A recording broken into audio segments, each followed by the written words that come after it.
What's going on, beautiful people? Welcome to episode 3 of the 4-foot ARCHERFISH aquarium Paludarium you can see behind me. In the last 2 videos, we've emptied out the tank, put the fish in a temporary home, built up all the hardscape, wood, rock, planted the whole thing, including above the tank as well, and that's where we sort of got to. In this episode, I'm going to be adding even more plants to the top section, showing you how to sort of convert them from house plants to aquatic plants, or semi-aquatic. The roots are aquatic, the leaves are out. We need to put the filtration on because there's no filter at all at the moment. The tank's a little bit murky, that's to be expected with new wood in there. Anyway, after that we can put the fish in, let's get on with it. So yeah, last episode I got these plants and I need to take them out of the soil and make them suitable to put in our tank. So the first thing we're going to need is a tub of water. Now give yourself a decent amount, it's going to get very, very dirty very quickly, so I'm going to sort of half fill that. Right, so we've got our water. Next bit is rather simple. Saying that, how do I get this out of here? I don't know what I'm doing with this. Hang on, there's clips. So we've got our massive fern here. Now I want to remove it from the pot, like so, and we've got, oh look at these, it's like a spider. Look at that. But it's just a simple case of washing off the soil on the bottom. Literally, that's it. But I want to keep the roots, because the roots are going to go into the water for the tank.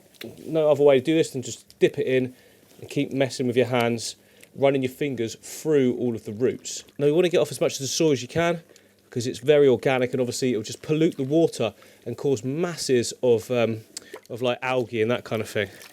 There we go, look, I've got a load off already. Now the roots on the ferns are actually black, so sometimes they can look like soil when they're not. It's not actually that dense with soil, but you just got to get right in there and take your time with it really. And this is a big piece, so we can split this up. I don't have to keep it now together as one. Probably keep it as 2. I'm going to make a mess and just leave a piece on the floor. Don't worry, you won't harm the plant because there's a rhizome, so it grows in sections. To be honest, I'm pretty much getting there now. Probably going to run the rest of it underneath the tap. So the ferns are prepared, and I do want to put a nice big one up here, but it's fully submerged in water, so I need to bring this water level sort of, well, I need to raise the actual land area. And for that I've got quite a few old little dragonstone pieces. You know, they're kind of clayey and they hold water quite well, so I think that'll work good.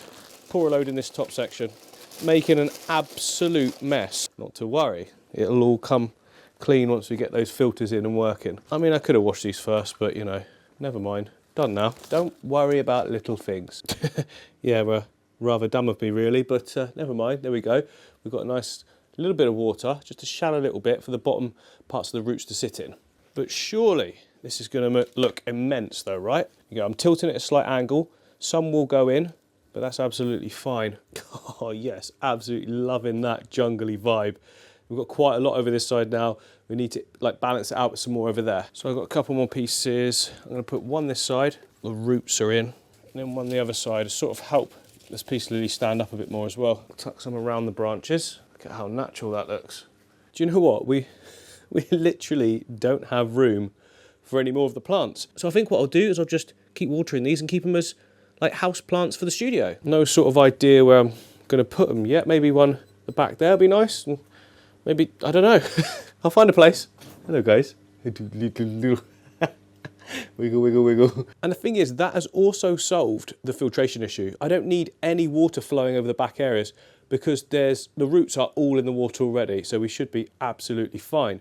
Now, some of the fern will die off. That's just how it works. That's why I've got so much there. Some will die off, some new ones will grow through, and some will survive. It's always like that a bit. But that's fine, but that adds, you know, to the sort of realistic nature of it all. But all I need to do now is plumb in my filter, and I've left enough space down here so we can have the inlet and outlet together, blowing across. We're all good. Right, so filtration time. I don't know why I said it like that. Filtration time. We have got an Awase 350 Biomaster. It's got a built-in pre-filter and also a built-in heater. Usually I don't use the built-in heater, but for this tank I will be turning it on just a little bit because archerfish apparently need a slightly warmer temperature than my room currently is set at. So ideal really. That's one of the best things about these filters is the built-in heater. It means you don't have to have anything ugly sitting in your tank. Now I need to get it plumbed in, no pipe work. I've got these nice stainless ones. They used to be attached to it. I've taken them off, but I'm going to put them back on.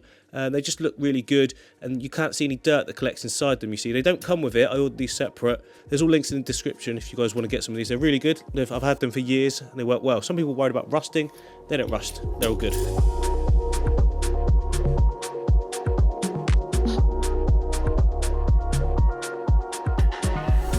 just had a thought actually, because I've got like a surface skimmer on the top, unless I raise the water near the top, I can't have this stainless one. Oh, it's time to go home. Okay, see you tomorrow. No, yeah, basically I can't use this type because I haven't got the water level high enough. So I'm just going to switch back to the standard one, which is just goes straight in the bottom. Right, I've turned the nozzle and instantly the whole thing's priming. You can see the water is just siphoned up. It's going down in, it's filling the chamber. Now obviously the water level's going to drop a little bit, but we can bring that back up. And I now don't have a surface skimmer, which probably isn't going to be a problem, to be honest. I don't bother with it on all my tanks. We'll see how it goes. If I need to add one, I can. I've got plenty of room on this side, haven't I? But I don't think I'll need it. Just going to press the prime button a few times just to make sure that all the air's coming out. And now we can switch it on. Hey. Now, as much as I love a good splashing sound, that is going to do my head in. So I think what I'm going to do is switch over to the, so we've got the original Awaze inlet, which is working well, really well.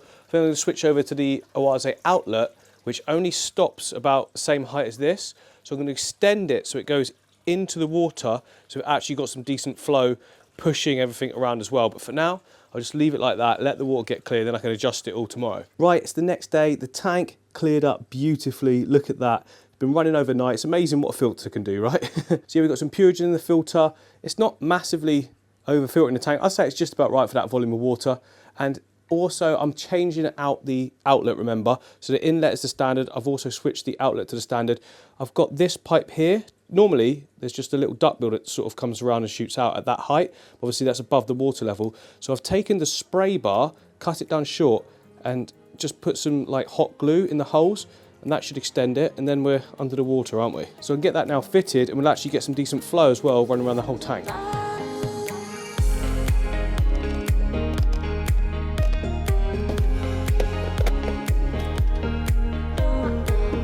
Ah, there we go, working a treat. Flow all the way across, moving the plants around gently. That's just what you want, a little gentle flow. So the good news is we can now add the first fish, and it's going to be the fish over here. Not all of them though. So the draped fins that you can see, I'm worried they might be a little bit too small and possibly can be eaten by the archerfish, who are quite a bit bigger than these. Now the tiger barbs, they've grown loads since I first got them. They will be perfect, and so will the torpedo barbs as well. They're absolutely fine. So it's just a case of moving these guys across. How can you add fish? You've just set it up. There's no cycling. Well, I never cycle in the traditional way. I cycle by putting fish in. Now in this case, it's all good because there's a filter in their temporary tank that's got sponges in it that are all dirty and cycled themselves. So when I put the fish in, I'll put the sponge in, squeeze it all into the water. It'll go dirty and murky and gross, but within a couple of hours, it'll all be clean again, and all the media inside the new filter is all like colonized, or at least kick-started, you know? I'm gonna keep an eye on everything, obviously, and keep testing the water just to make sure, but I've done this so many times now and it works every time. Plus, I'll be adding beneficial bacteria to the mix as well. So quite easy in the end. All the drape fins are caught, and I'll be putting them in this temporary tank right here with these guys. Now the temperature will match in, so they can just go straight in, and they're all good. There we go. Now that just leads me to catch the rest of them. These ones are gonna be way harder. The drape fins were quite slow, but these fish are, especially the torpedo barbs, very quick. I got them all. It wasn't too bad in the end. Let's get them in. Okay, here we go. Awesome crew in their new home. Oh, Pleco as well. Bristlenose. In you go. There we go. Guys, you've got this whole space here, massive area, and you've decided that we shall live here. No, let's give them time. Give them time. They're probably thinking, oh, this is a little bit different to when we were last here. Very nice, very nice. It looks way better, let's be honest. So the ferns have actually been in 24 hours now, and they are settling in beautifully. There's no sort of weirdness gone to them. Sometimes when you take plants out of soil, transfer them to water, they sort of droop, but these aren't at all. They're really firm and looking so good. Guys, I know I'm being impatient here, but can you at least attempt to come out of this corner? I'll come back in a second. Oh no, hang on. We've got one brave one. He's gone that way. Normally, yep, one goes, they all go. Oh, you sheep. You're just a bunch of sheep, aren't you? But it's good to see, it's fine. I'm thinking that their colours are going to pop even more against that darker Rio Shingu there. The water's still slightly misty just because we turned on the outlet from the bottom, and there was a little bit of the dragonstone dust all in all of the crypts, so I've just brushed that into the water. So we're not crystal clear, but let's go get the archerfish, and by the time we come back, it will be completely clear, ready for them. Oh, can't wait. Oh no, hang on. What am I talking about? I'm forgetting something very important, aren't I? Need to seed the aquarium. Yeah, so I've got to take the sponge out of this tank here, which is all nice and dirty. That's exactly what we want. One bit. Oh, I really packed it in here. Yeah, that's all of it. And then I just want to, oh, they're coming out more. Come on, come over here. Come have a look. Then I just want to take sponge. I'm going to squeeze it right near the inletlet, and all that gunk, which looks terrible now. I don't know why I've done it near the inletlet, because it's going everywhere. Basically, I'm washing the sponges out in this tank. So when we come back, it'll probably be really dirty. If it is, I'll just do a water change, because by that point, a load of it would have been through the filter. But there we go, look, seeded. It looks disgusting, but it's seeded. Right, now we can go and get the fish. Matthew, the tank is ready. The tank's ready. It's way too early for that. I'm here for the fish. I'm ready to go. I've just seeded the tank. The tank's probably going to look a mess by the time we get back. But are the fish are doing good? Yeah, they're fine. Oh, yeah, they're feeding really well. They're feeding? Okay. Yeah, they're... yeah, look at them. Yes. They're so cool. Oh, perfect. You've put them in with tiger barbs, because they're about exactly the same size as my tiger barbs. And they're absolutely fine with them, yeah? Yeah, no, they've not shown any aggression towards them, anything like that, so they've been absolutely fine. Any spitting? Not yet, no. No, they're... I can't wait. Yeah, they'll be cool. I mean, obviously, when I put them in a minute, they're not going to be, you know, doing that straight away at all, are they? No, they'll take a few... Yeah, well, it varies, but yeah, they'll take a few days to settle down, definitely. How long did it take you to train the ones you had before? Wasn't long, to be honest. A few weeks. Okay. And yeah, it was quite easy then. Once they started, or once you saw them spitting, then it was just easy. The problem is, they get trained to you just chucking food in for them, because these guys are taking dry food as well at the moment, right? Which is quite good. But yeah, they just get sort of accustomed to you just chucking a bit of food in, and they don't need to spit for it. So once you've got those leaves overhanging, maybe get some, bits and pieces on the leaves. You could even try putting like some red like pellet food or something on the leaves. Just sit it on there and see what they do. Worth a try. If they can see something that stands out to them, it might be something that they'll spit at. I think I'm going to do like an independent sort of video afterwards as well. The whole training my archer fish, and just keep it going. Yeah, okay. Perfect. Right, bag them up for me, Matt. All I right, just want to get them back now. Let's do it.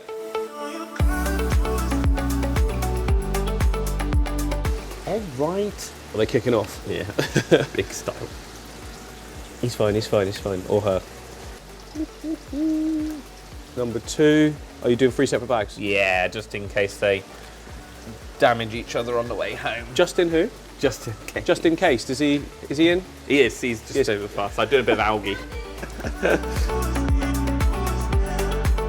And we are back, and surprisingly, the tank's crystal clear. I wasn't actually expecting that, but perfect. The first thing we've got to do is put the fish in those sort of temperatures in the bag, match the temperatures of the tank, but the lights will probably scare them, so they're coming off. And then in go the fish. First one, he's flapping about in there, but he'll be all right. He'll come. Number 2, and then the final one there, look, also seems pretty chilled. Yeah, we'll give him about 20 minutes, half an hour, and then we can put him in. Right, it's now been half an hour. Time for me to pop the bags, cut them open. I fully trust the shop, so all the water in here is fine to go in. Everything's massively sterilised and treated all the time, every time there's new delivery, so I'm absolutely okay with it. If you don't know your shop or trust it, then you shouldn't just mix water, you should do it differently. Go on then. Go on, no, that way. There you go. Whoa, it looks so cool.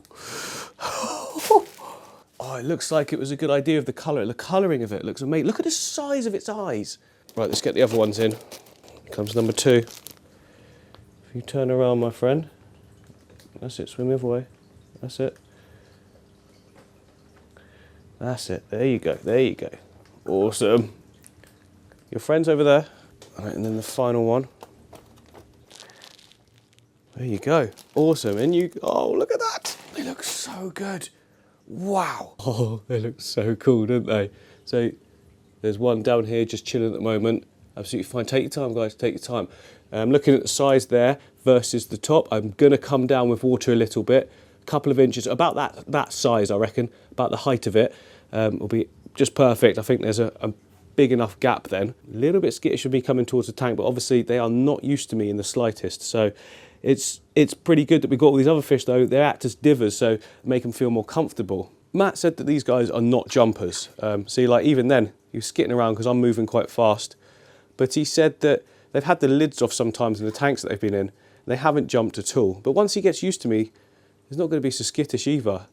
I think he feels alone at the moment. He's not spotted the other guys. Well, surely he has. They've got immense eyes. I'm going to let him chill for a minute. He'll stop doing that in a second. This one in particular at the back, very, very dark sort of fins on it. The other ones are sort of more, that front one there, very, very yellowy and a lot more colourful than the other two. Does that mean that's the male? I'm not sure on sexing. I'll just quickly look that up. Yeah, so from what I'm reading, it says that it's impossible to distinguish male from female. So yeah, who knows? It doesn't really matter, to be honest. They just look amazing and they seem comfortable now. Look, they're not moving too quickly, even with me coming a little bit closer, looking over the top. Oh, if they squirted at me now, that would be hilarious. Please do it. This one seems to be enjoying the flow backwards and forwards. So after a few minutes, one of the archerfish went right to the back area and just sort of stayed there. I found it a bit surprising because the other two were out in the open, completely like comfortable straight away. But then I suppose not all fish are the same, especially when they're this size. Some are more timid, some are really sort of boisterous. One of them was definitely a lot more sort of dominant in the way its behaviour was displaying towards me. I guess it considered me a threat, even though I was trying to move really slowly around it and just, you know, not spook it.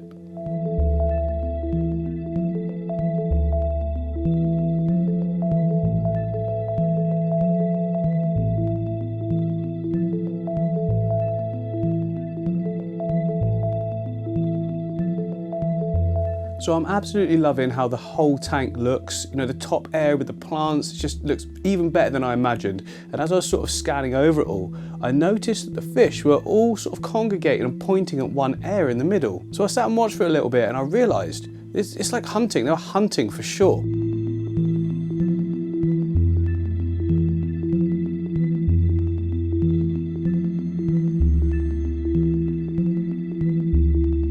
So I made sure I sat back in my chair, didn't move at all the whole time and just filmed and just watched them. Pretty sure they didn't even realise I was there at this point, and I just got some really cool behaviour on camera.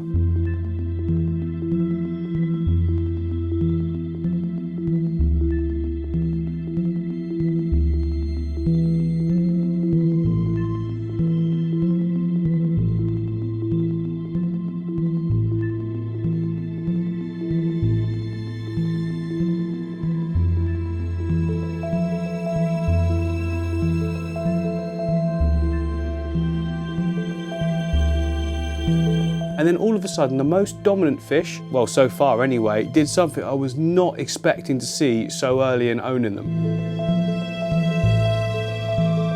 Just leapt out of the water like a salmon making its way up the river. Now, I did read this. Sometimes they leap out to catch like small flies and things. There was a couple of gnats flying around some of the sort of vegetation. So that's probably what it's going for.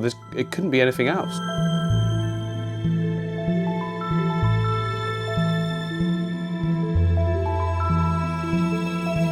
At some stage, I really do want to get into teaching them to actually do the spitting. But for now, I'm just letting them settle in. I'm going to get them used to feeding and that in this tank first. And then as time goes by, I can train them. I'm going to create a cool video on it. You know, day 1, trying to get my archerfish to spit. Day 2, day 5, you know, all in one video though. So hopefully by the end of it, mission accomplished. But I don't think it's quite as easy as it seems.